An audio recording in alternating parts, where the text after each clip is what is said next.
Hi there, what's up? In this video, I'll give you a quick guide on how you can set up a no reply email in Google Workspace. So, the first thing that you will have to do is, of course, make sure that you already have your admin's console plan or you have the full version of the Google Workspace so that you will be able to actually do this. So, once you're here on your workspace.google.com, you will just have to click admin console and go ahead and log in with your account.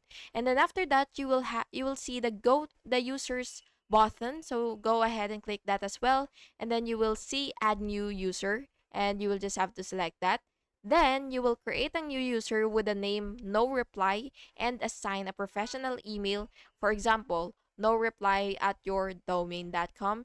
And then after that, you will just have to go to your Gmail and go to settings and then go to forwarding and pop /imap for that user and disable incoming messages if needed.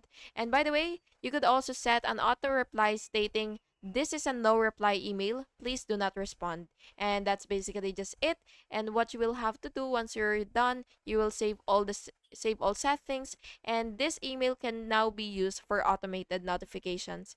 Thank you so much for watching this video, and I really hope it was helpful for you. And if it was, please make sure to like and subscribe for more videos like this. Thank you and have an awesome day.